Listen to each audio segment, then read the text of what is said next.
Now we're going to move on to another subject which is very, very interesting and of course could be totally construed as personal, but you might find it interesting, and it's about the purpose and the reason for all these things that are happening right now, particularly this COVID lockdown, right? And in this story I'd like to go back a few thousand years. There was this guy who appeared on Earth, and he was a very famous guy and went into the Himalayas, to the best of my knowledge, and gained great skills and went back to the Holy Land, and he was named Jesus.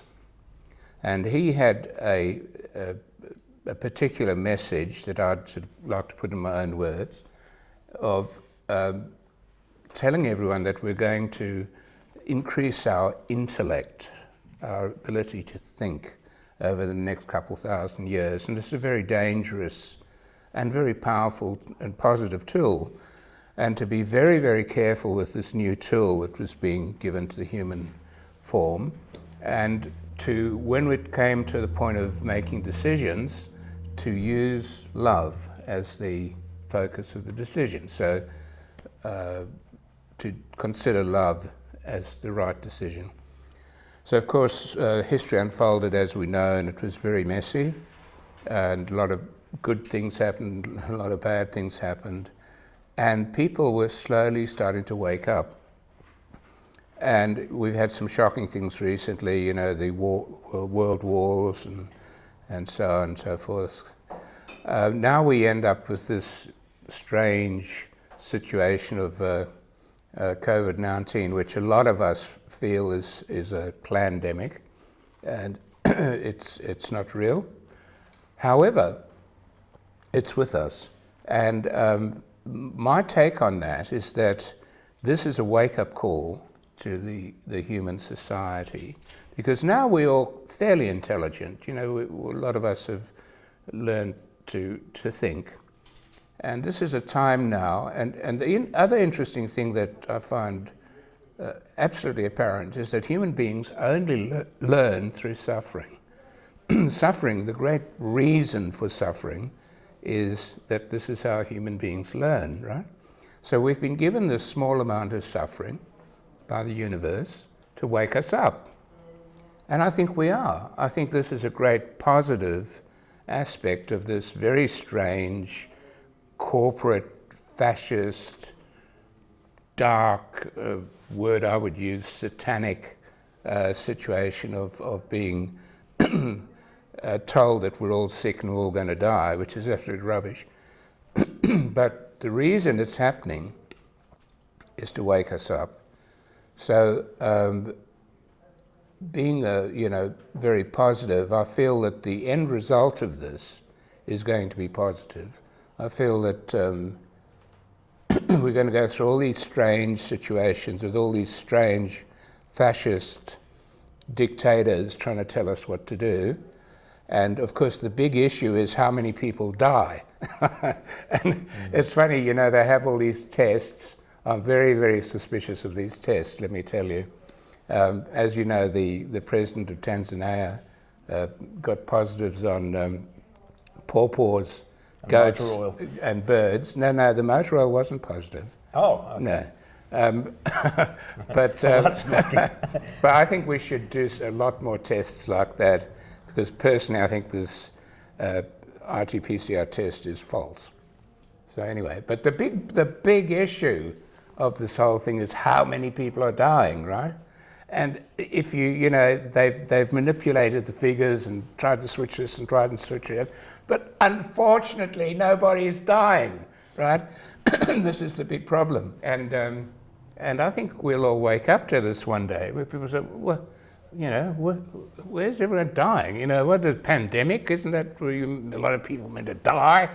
And so on. And so thank God. But of course the message is going to be, because we were so successful at locking down and containing the spread of the disease. Now, I mean, I personally think that there might well be a disease, but I think that the disease is misdescribed.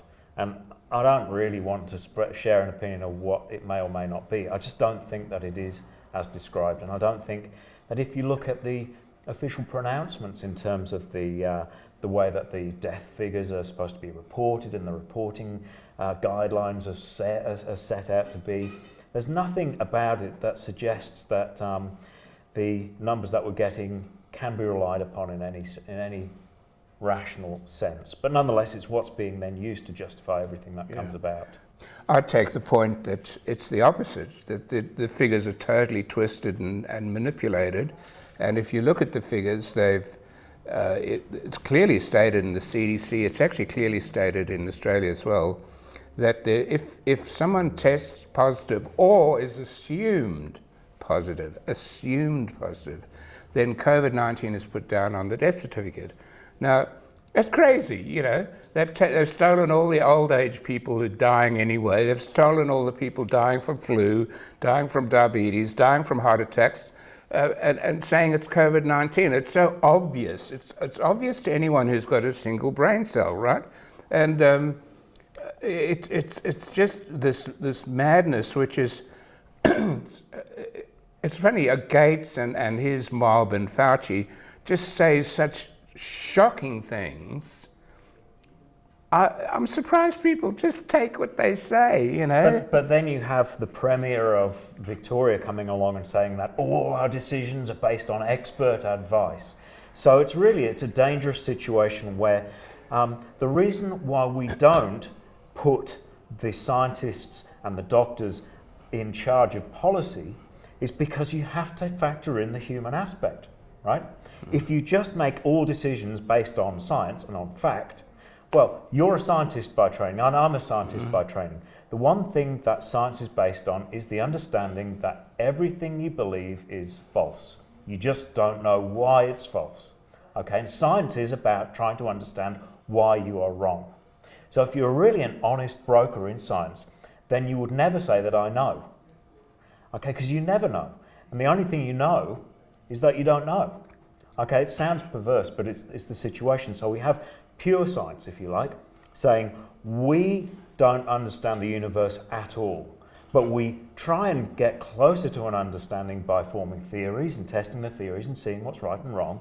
And when we find something that's wrong, it's really interesting, and we follow that course. So we now have the politicians saying we're going to be led by the scientists. And if the scientists were honest brokers, they'd be saying we don't know, and we can't give you advice because we don't know. But that's not what happens. Yeah. So we have this perverse situation where policy is being dictated by experts, and the experts don't know, but they're just putting this veneer of knowledge on top of everything.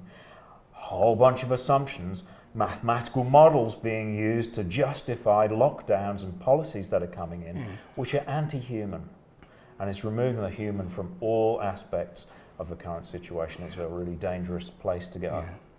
Well, I absolutely clearly see, I wouldn't say the humour of this because it's far too serious, of nature stepping in and saying, nobody's dying. Hello, wake up. Nobody's dying. They say people are dying, but that's because they're manipulating the figures. And by the way, the number of people dying in the US has gone down. The total number of people dying this year has gone down. Where's the pandemic? You see, I think this has all been sent to wake us up. You know, we've got to start thinking for ourselves, not listen to all these stupid idiots who out there, you know, prancing around doing corporate takeovers of various parts of the world.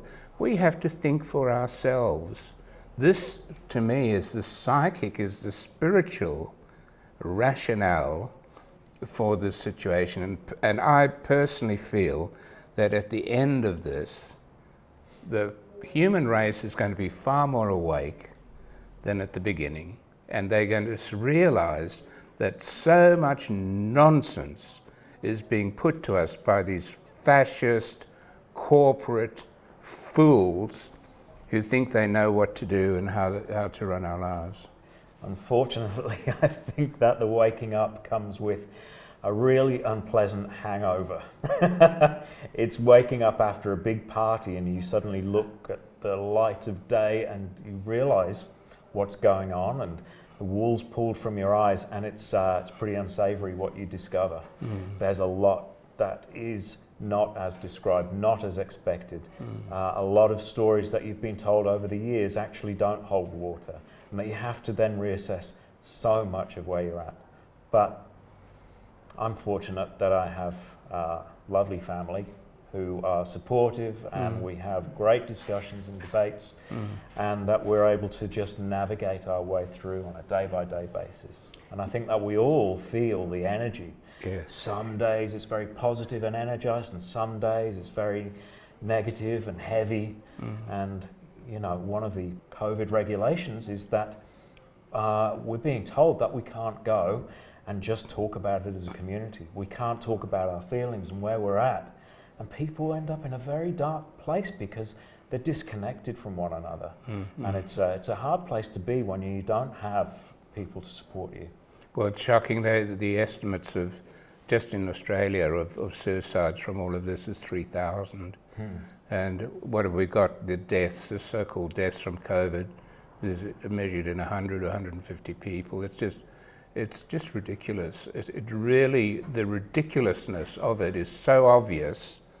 I hope everyone's going to wake up and see it. And you know, there's far more to it as well. We could go into other theories that, you know, the trillions and trillions of dollars that have just been signed into action in the States were apparently they were planning this in the coronavirus acts a year before this all happened to bail out the banks. You know, there's so much stuff in the you know, deep down in these corporate areas that we don't know about. But I personally feel it's the thing that's happened is that the dark forces, the Darth Vaders of the world, have now crawled out from under their rocks. So before we couldn't see them, and now we can see them. And so now it's up to the human race to look at all these people, to evaluate what's going on, and to say, this is all rubbish. I think you're hitting on something as well, which is that the actual consequences of this COVID nonsense have not yet realised, because it's to do with the change in the financial world and everything that flows from that. The bailouts that are going on at the moment to a level of, is it $1.5 trillion or is it $4.5 trillion? The levels of financial manipulation that are going on are literally unimaginable, and the consequences of that will be felt for years to come, and it hasn't even started to hit. And then you look at things like the impact of supply chains, and when you assume that certain things are available and they're not, because you suddenly find that all these pieces are creaking and falling apart. We're even seeing things like oil storage is all filling up, and then you can't pump any more oil, and you actually have to switch them off completely. So now we don't have some basic resources. Food's being thrown away and destroyed because it can't be transported to the markets. Well, if you don't have food and you don't have transport and you've got people living in big cities, well, we've got a real problem that's emerging, and I don't think that we've seen the half of it yet. And then you layer on top of that some of the implications we've seen coming through, starting in New Zealand, where they'll be putting some military to police the lockdown there as well. Where this goes next, it's still got a long way to play out. But you know, we have an opportunity to just stay above this, right? Yeah. Keep your eyes open, keep some positive center, you know, talk to one another. One thing I want to put out there is that I would love, please do this, somebody. Get 20 of these RT-PCR tests and swab them with, you know, apples and oranges and dogs and cats and pawpaws and whatever else, and send them in to be tested. And I'm sure that a lot of them will come back positive. And so I feel that this test is this great sort of doorway between the disaster and the realization it's all nonsense. Because even the people who designed the tests initially said that these tests could not be used for this. And there's even stories that the tests themselves have got the coronavirus within them. So that, you know... And there's even a question whether what they're testing is actually Yeah, viral so or an outcome of the body being... Exactly. So being diseased. it's an RNA, and RNA is in all living creatures, right? So I think personally there should be a huge amount of research done into this test, because my personal opinion is it's absolute rubbish. It's a false positive, and it's just been designed for all of this stuff to happen. So there you go. It's been good talking to you, sir. Yeah. We'll do it again. Yep. All right.